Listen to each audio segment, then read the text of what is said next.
Olá para você que me acompanha aqui no canal. Hoje a gente vai conversar sobre o filme Anora, de 2024.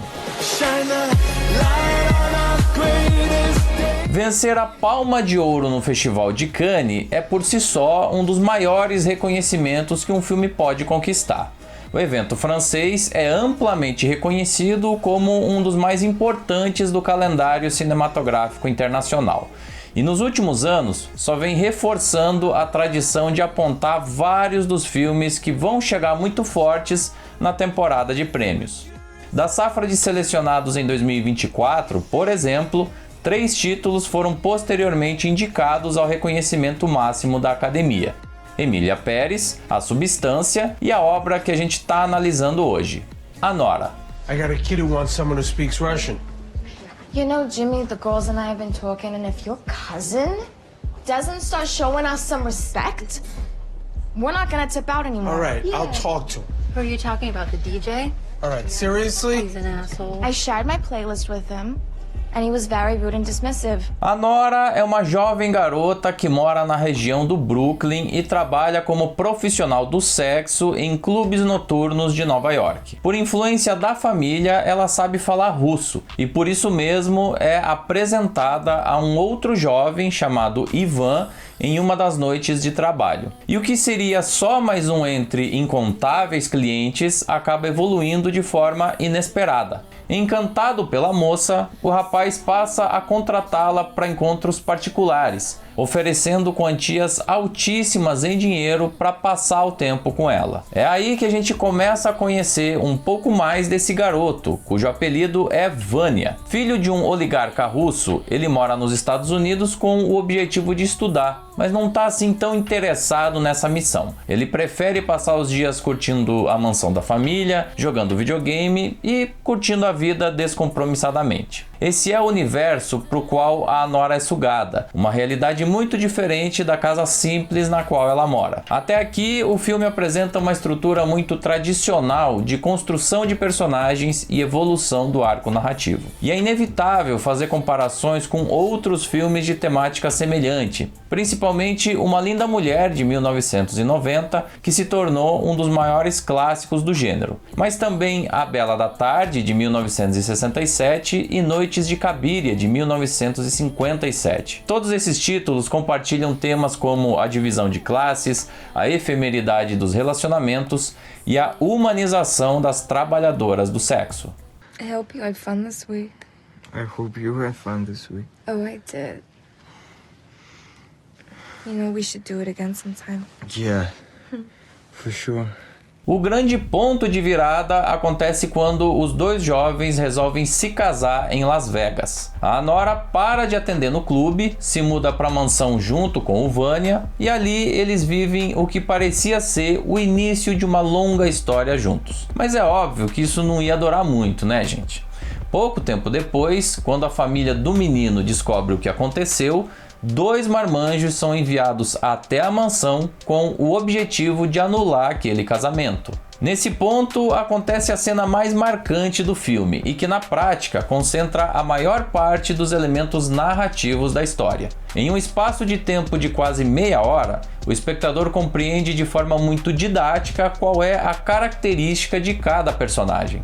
Fica muito claro, por exemplo, que o Vânia é só mais um garoto impulsivo e irresponsável que quer curtir a vida longe da família. Ele não possui controle real de nada e, na verdade, nem tem responsabilidade pelos seus atos. Ele tá mais para um adolescente maior de idade, mimado, que se recusa a crescer, assumir responsabilidades, ser alguém de fato. Ele não tem um plano para a própria vida. A Anora, por outro lado, cresce emocionalmente pela imposição. Ali, visivelmente, cai a ficha de que ela foi enganada e o conto de Cinderela acabou, mas ela se recusa a aceitar. Enquanto o Vânia sai correndo e foge do problema, ela enfrenta a situação contra 2 sujeitos que nunca tinha visto antes. A Anora é a força motriz da história e o combustível de evolução do roteiro. Teve uma dose de oportunismo por ela ter aceitado um casamento com o filho de um bilionário russo?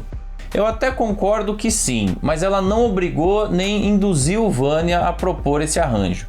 Então ela acaba se livrando desse julgamento moral do público, o que seria natural em uma situação como essa. Ivan's father wants this marriage annulled. You staying here and getting this annulled. You heard my boss. Uma primeira característica positiva que eu gostaria de apontar é o tom da história. Em meio a uma cena altamente dramática envolvendo violência psicológica e também física, a sensação que a plateia tem é de estar assistindo uma comédia pastelão. A situação é toda tragicômica, você ri mais do que se preocupa com o que pode dar errado. Eu ouvi de muitas pessoas que toda aquela sequência da mansão parecia mais uma esquete dos Trapalhões.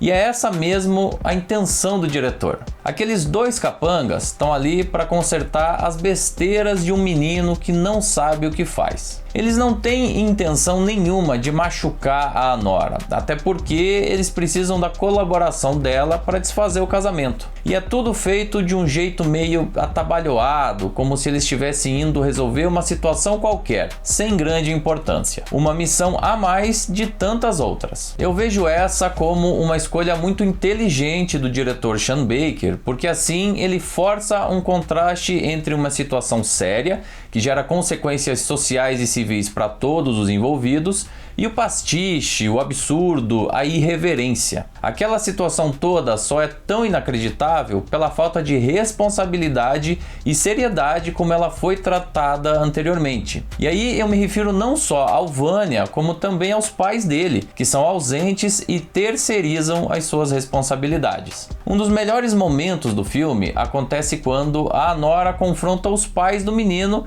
se impondo moralmente diante deles. E todo o resultado narrativo está intimamente ligado com a escolha de uma câmera mais solta, uma decupagem que prioriza os planos próximos e o dinamismo das situações, uma saturação baixa e um roteiro super dependente dos diálogos. Sean Baker é um cineasta que pensa fora da caixinha, tanto do ponto de vista da linguagem cinematográfica quanto das técnicas de filmagem. Take Out, de 2004, um de seus primeiros trabalhos, foi realizado com um orçamento de apenas $3 mil.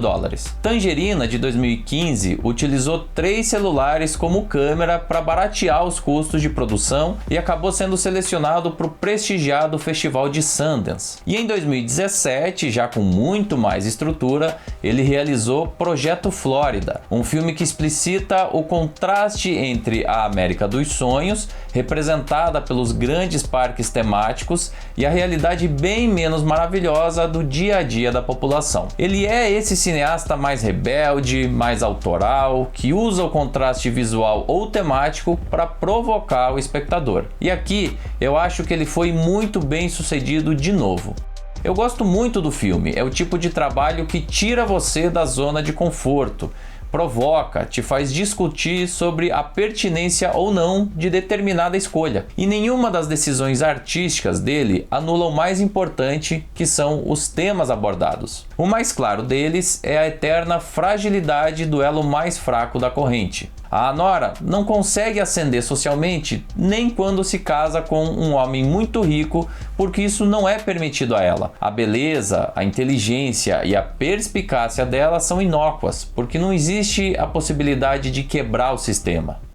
Get out of the car, okay? You do not have to listen to these people, okay? You don't have to listen to them because you're an adult, Vanya.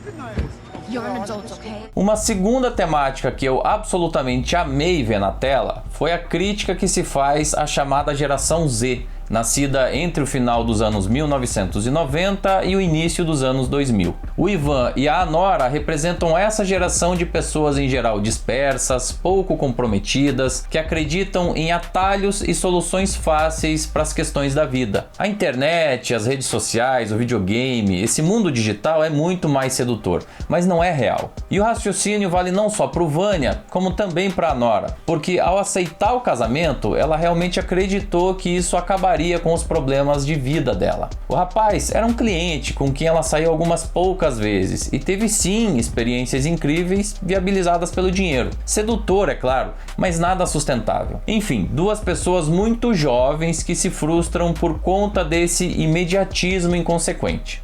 Depois da Palma de Ouro em Cannes, o filme veio consolidando uma trajetória positiva entre a crítica e os grandes eventos da temporada. Ele sempre rondou as listas de melhores do ano e confirmou prêmios importantes como o Critics' Choice, o Sindicato dos Diretores e o Sindicato dos Produtores. Da Academia vieram 6 importantes indicações ao Oscar: melhor montagem, melhor direção, melhor roteiro original, que é do próprio Sean Baker, melhor atriz para Mickey Madsen, melhor ator coadjuvante para Yura Borisov e melhor filme do ano. Algumas das principais críticas negativas em relação à produção tiveram a ver com a falta de um coordenador de intimidade no set para as cenas mais picantes. Essa figura passou a ser quase obrigatória em Hollywood na última década para evitar abusos.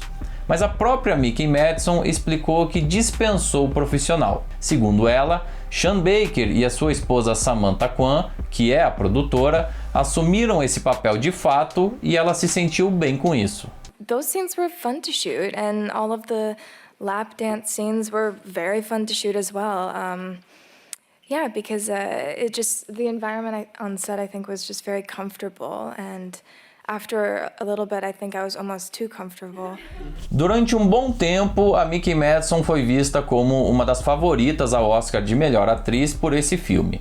E independente do resultado, eu queria destacar o quanto a performance dela é impressionante. Mesmo muito jovem, ela consegue se impor, lidar com uma personagem que é difícil por natureza, que tem uma exposição considerável do corpo, que tem muito esforço físico e que se contrapõe a outros 3 personagens masculinos de alto impacto narrativo. Ela é a grande bússola pela qual o roteiro segue da primeira à última cena, e faz isso na medida certa. Nenhum dos outros trabalhos que ela teve anteriormente no cinema, como em Era Uma Vez em Hollywood e Pânico, chega sequer aos pés da complexidade desse daqui. Então é uma surpresa muito agradável ver que possivelmente a gente está testemunhando o nascimento de mais uma grande atriz para os próximos anos. E eu espero que seja isso mesmo. E outro que merece uma menção é o ator russo Yura Borisov. Ainda que ele seja tecnicamente um coadjuvante, preste atenção como o arco narrativo dele está muito mais ligado à Nora do que o do próprio protagonista. Ele interpreta o Igor, um dos capangas que precisa resolver a situação ao lado do seu parceiro Nick, mas em uma segunda camada ele também desenvolve uma relação de respeito e até de cumplicidade com a nossa protagonista. É uma atuação menos chamativa, menos espalhafatosa, mas não menos competente. Na minha opinião, a segunda melhor performance entre os membros do elenco. O Ivan foi interpretado pelo também russo Mark Edelstein e o Nick pelo ator Paul Weissman. Um elenco menos estrelado em comparação a vários outros concorrentes, o que de alguma forma torna o olhar do público mais neutro. Where are you going? The car. It's 5-minute walk. No, not walking down that. No, I'm not gonna look for other parking. Come on, let's go. Why don't we It's right here. Walk. A Nora é um filme inteligente, bem escrito e que sabe balancear muito bem o drama e a comédia, fazendo com que ele seja difícil de categorizar em um único gênero. Pelas habilidosas mãos de Sean Baker, apresenta uma unidade visual e narrativa, e pela interpretação acima da média de Mickey Madsen, é capaz de prender o espectador ao longo da história. Certamente um dos pontos altos do cinema em 2024. Do you like it?